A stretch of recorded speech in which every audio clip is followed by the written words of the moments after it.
I don't think we actually need the clock, do we? No.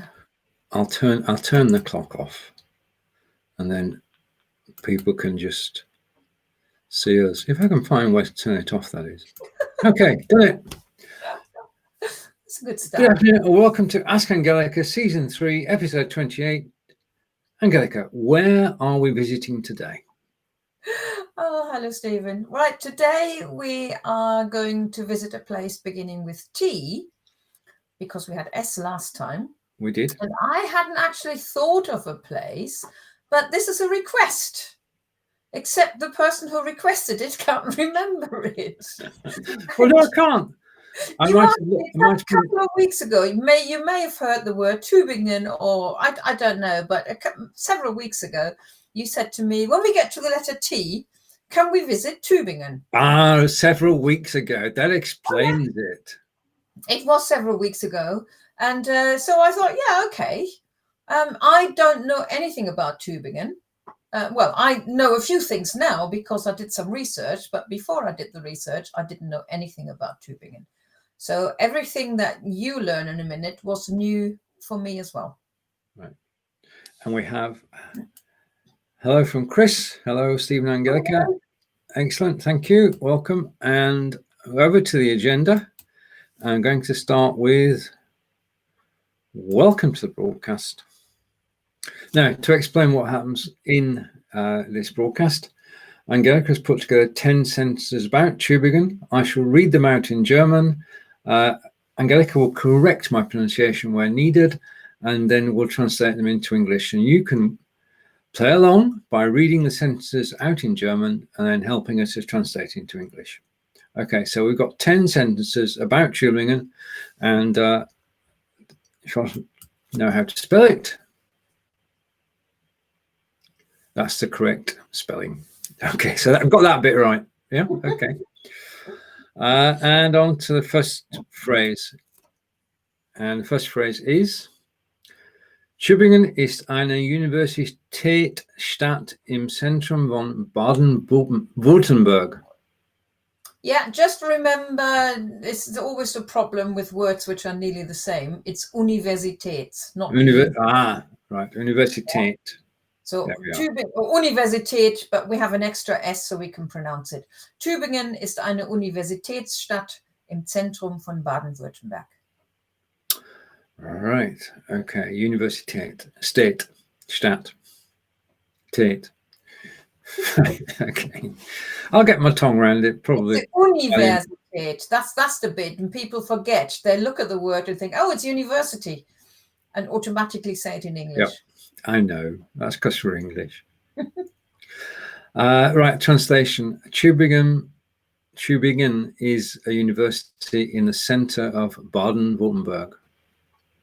You missed out a little bit. It's not a university in the center of Baden-Württemberg. The university city. Oh, sorry, maybe I misheard that then. Okay. Yeah. Okay, it's university city in the middle of Baden-Württemberg, and the translation is: Tübingen is university in the center of Baden-Württemberg. I did miss city out. Oh, I did. Right, okay. You could have just stuck with me mishearing you, and you could have said, I did say it. I know. No, I do it. That's normally what students do when I say, did you say that? And they say, of course I did. Yeah, it's okay. I mumble when we do the lesson on Thursdays. I can't really do it now. Right, okay. Looks like there's going to be a lot of numbers, but let's go with it. Mit der 1477 Eberhard Karls Universität gehört die Stadt zu den ältesten deutschen Universitätsstädten. Close. Help me. Mit der 1477 gegründeten Eberhard Karls Universität gehört die Stadt zu den ältesten deutschen Universitätsstädten. Okay. I remember when we started this all those years ago, the sentences were simple and straightforward. Not so now. Since 1477, The Eberhard Karls University was founded in 1477, and the town is the oldest German university. One of the oldest. One of the oldest. Not the oldest, but one of the oldest German university cities. Yeah. Okay, the official translation then.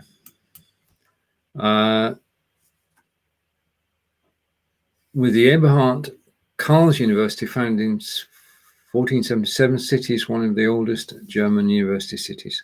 Thank you. Right, phrase 3. Das Rathaus, this is nice. This is shorter. I like this one. Das Rathaus ist das beliebteste Fotomotiv in Tübingen. Ja, das Rathaus ist das beliebteste Fotomotiv in Tübingen.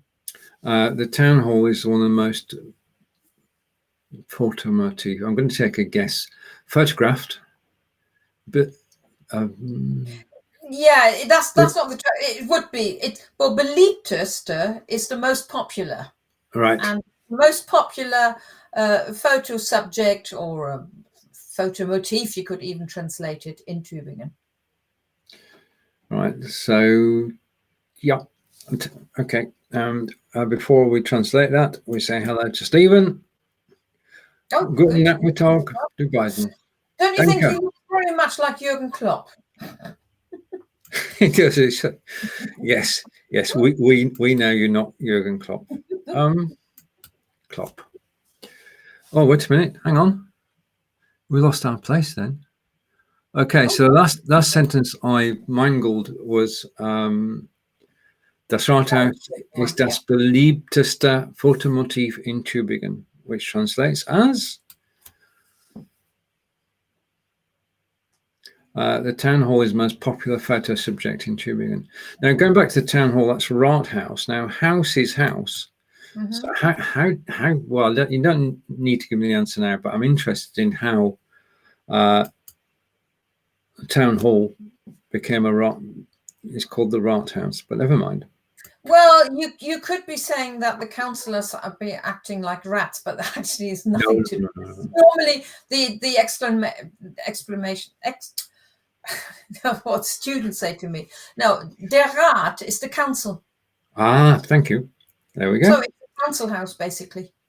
Right, but not in our sense, because an English council house is a house. No, where the council meets.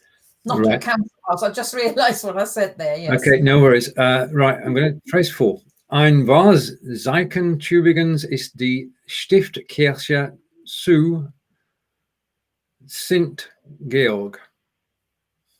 That would have been a good Dutch translation. I was thinking of St. Nicholas. St. Nicholas. Sankt. Okay. Sankt Georg. Sankt. The full sentence? Ein Wahrzeichen Tübingens ist die Stiftskirche zu St. Georg. Right. Okay, so tourist attraction or landmark? Landmark. Right, a landmark of Tübingen is the Church of St. George. Yeah, and a Stiftskirche is a particular church. Ah. Yes, it's an abbey church. Oh, okay. It was built by monks or used by monks. Yeah. So, translation is, a landmark of Tübingen is St. George's Abbey Church. And over to Stephen. And Stephen is saying, when we worked anywhere in Germany for longer than 3 months, we had to register at the Rathaus. Yes, exactly. This is where all your council stuff gets done. So you need to register there if you wanted to live there, or even if you're moving. Even Germans within Germany, if they're moving, they need to go to the Rathaus to register their new address.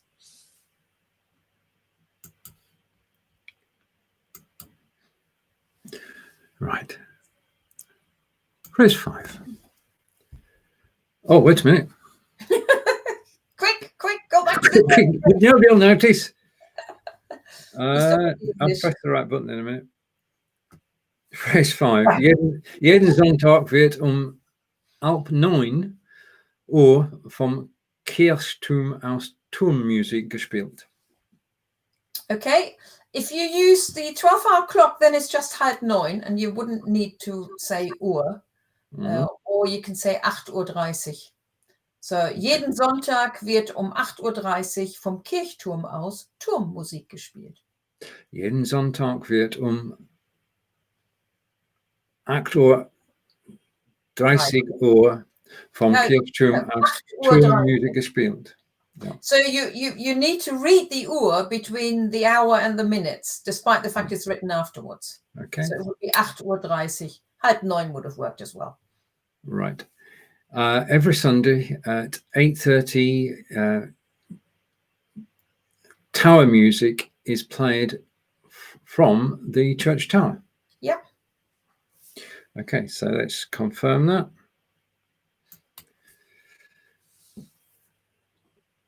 Tower music is played every Sunday at 8:30 a.m. from the church tower. Phrase 6. Another number. Von den Turmspitze die Aussicht zu genießen, muss man erst 170 Stufen erklimmen. Um von der Turmspitze die Aussicht zu genießen, muss man erst 170 Stufen erklimmen. Right. Last bit first. You have to climb 170 stairs. Yeah. And the first bit, von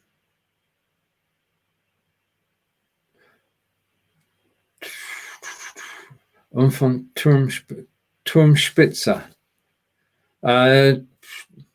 Tower, the top of the tower. Yeah. Okay. To get to the top of the tower, die Aussicht zu genießen. Nein. Aussicht is the view. Yeah. To get a view from the top of the tower, you've got to climb 170 steps. Yeah, or to enjoy. Genießen is to enjoy. Right. Okay. So it's a really nice view. Okay. To enjoy the view from the top of the tower, you first have to climb 170 steps. Probably a circular staircase too. I don't know. Right. But it's probably not a good. And that's a good tip when reading the timeout. So there we are. Yeah. Yeah. Thank you very much, Stephen.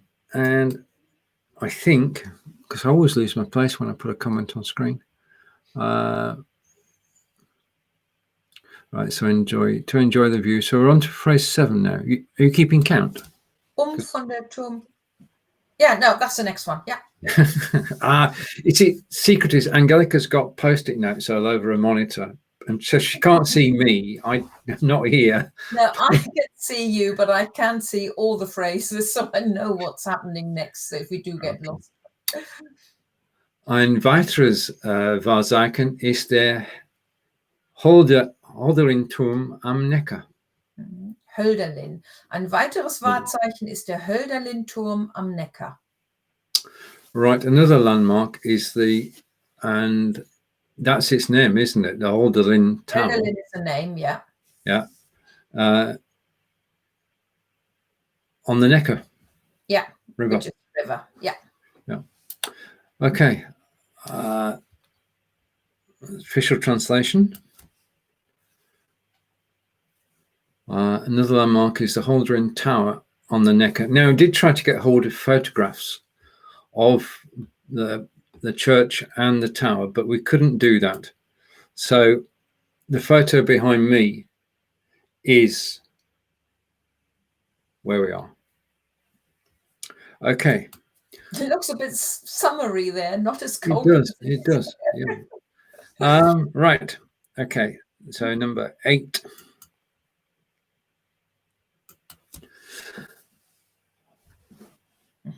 Es nach dem Dichter Friedrich Hölderlin. Is that right? Hölderlin. Hölderlin. 770 bis 1843 benannt, der hier 36 Jahre wohnte. Er ist nach dem Dichter Friedrich Hölderlin 1770 bis 1843 benannt, der hier 36 Jahre wohnte. And this is the gentleman in question. There you go. It's named. The tower is called after Friedrich Hölderlin, who lived from 1770 to 1843, and he lived in the town or city for 36 years. In that tower. In the tower? Yeah, in that tower. He lived there. Oh, out of choice. It was like a house, a building, and okay. now a museum. I'll have to find a photograph of that. I think they were going to have a really big exhibition this year, which of course get cancelled. Yeah, it's all gone again. Okay, and the next one is the real translation. It is named after the poet Friedrich Hölderlin, who lived from 1770 to 1843, and he lived in the tower, as we've just found out, for 36 years. Phrase 9. 1803 schrieb Hölderlin in seinem Gedicht Patmos den folgenden immer noch aktuellen Satz. 1803 schrieb Hölderlin in seinem Gedicht Patmos den folgenden immer noch aktuellen Satz. In 1803, Hölderlin wrote in his poem Patmos the following still sentences. That's immer noch aktuell. Still relevant today. Relevant, current. Still current today. Still current today, relevant. Yeah. Okay. So in 1803, he wrote his poem, and I've never heard of it, I have to admit. I haven't either. The museum quoted the bit that comes next because they thought it was quite fitting. Okay. In 1803, Hölderlin I'm going to, yes, okay. Wrote the following still current sentence in his poem Patmos. Okay, and phrase 10. I'll get through these. Wo aber Gefahr ist, wächst das Rettende auch. That's what he wrote. Wo aber Gefahr ist, wächst das Rettende auch. And neither of us had heard of it before now. No, I just read it on their museum's page because they thought it was pretty apt as well for this year. Well, I Googled it and a lot of people have written about it. Yeah. A lot of people. So a sentence from, right. Okay, in 1803 this was written. I'm going to say that I'm going to lose it now. I cannot translate that. Right, Gefahr ist danger. So, wo aber Gefahr ist, which is but where there is danger. The next bit is the tricky bit, and I translated it first for myself, and then I also Googled it because I thought, as it's part of a poem, it's most likely been translated by various people because the whole poem would have been translated. Yeah. And there are lots of translations for that sentence. Some of them better than others. Okay. Well, and some of them I think were plainly wrong. But because the problem is das Rettende. Der Retter is the savior. We often talk about Jesus, der Retter. Yeah, it's the savior. But here it's das Rettende. So that's the saving, but that doesn't quite make sense either. So the translation I chose in the end, which I've seen several times, which also matches a little bit of his writing because it was from 1803 and not 2020, is that where there is danger also grows the saving power. Indeed. It's not quite how we would talk today, but no, it isn't. That's a pretty good translation from his time. Right. Where is danger? So in other words, when there is danger, somebody will come along to help. something will help. And the museum, and if you said you've Googled it and you found lots of people writing about it, it's very apt at the moment. We've got the COVID-19 danger, but it's also shown the good bits in people, because so many communities have got together to help each other, and we hopefully have the vaccine soon and things like this. So the danger is still there, but the saving power is also growing. Right, so we go back to the beginning, and I'm going to go back to the first sentence. Now, what happens now is the sentences are read in perfect German and semi-perfect English by Angelika and myself, and we'll go back to the beginning, to phrase 1, and we're starting now. Okay. Tübingen ist eine Universitätsstadt im Zentrum von Baden-Württemberg. And the official translation is Tübingen is a university in the center of Baden-Württemberg. Mit der 1477 gegründeten Eberhard Karls Universität gehört die Stadt zu den ältesten deutschen Universitätsstädten. And phrase 2 is with the Eberhard Karls University, founded in 1477. The city is one of the oldest German university cities. Das Rathaus ist das beliebteste Fotomotiv in Tübingen. The town hall is the most popular photo subject in Tübingen.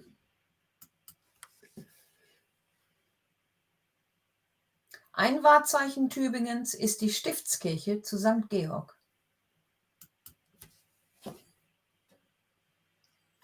A landmark of Tübingen is St. George's Abbey Church. Jeden Sonntag wird um 8:30 Uhr vom Kirchturm aus Turmmusik gespielt. Okay. A town music is played every Sunday, 8:30 a.m. from the church tower. Um von der Turmspitze die Aussicht zu genießen, muss man erst 170 Stufen erklimmen. That's a lot of steps. Hopefully you can stop halfway up. To enjoy the view from the top of the tower, you first have to climb 170 steps. Ein weiteres Wahrzeichen ist der Hölderlinturm am Neckar. Another landmark is the Hölderlin Tower on the Neckar. Er ist nach dem Dichter Friedrich Hölderlin, lebte von 1770 bis 1843, benannt, der hier 36 Jahre wohnte. It is named after poet Friedrich Hölderlin, 1770 to 1843, who lived here for 36 years. 1803 schrieb Hölderlin in seinem Gedicht Patmos den folgenden, immer noch aktuellen Satz. And we translated that as, in 1803, Hölderlin wrote the following still current sentence in his poem Patmos. And the sentence is, Wo aber Gefahr ist, wächst das Rettende auch. and the final translation today, but where there is danger also grows the saving power. Okay, so let's clear the decks by turning that off. Okay, back to the two of us. Comment from Stephen. No.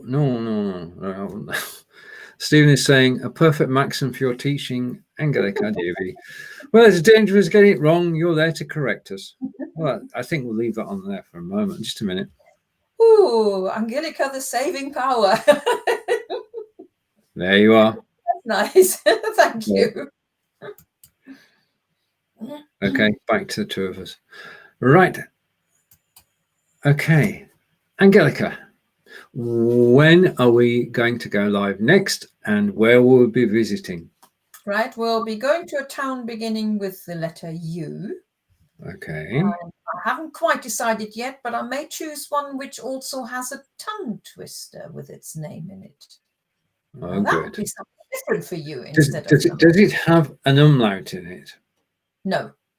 Good. Right, carry on. When it's going to be 3 weeks now, because I'm spreading it out a little bit, because one of the Fridays when we should have a session is actually Christmas Day, or the following Friday is New Year's Day. And even if we wanted to do it, I don't think anybody would be in the mood to watch or listen. So we keep those days off. And so we're having the next one in 3 weeks rather than in 2, which is the 18th of December. So we'll be back on the 18th of December. Angelika, would you like to close today's broadcast? Okay, well, thank you for watching. Thank you for your comments, Stephen. Thank you for your lovely German reading, this Stephen with a V. And it's just for me. Und danke, Chris and Stephen. Tschüss von mir auch. Bis 3 Wochen. I hope I got that right. Did I get that right? I'm sure I got that right. That's a wrap.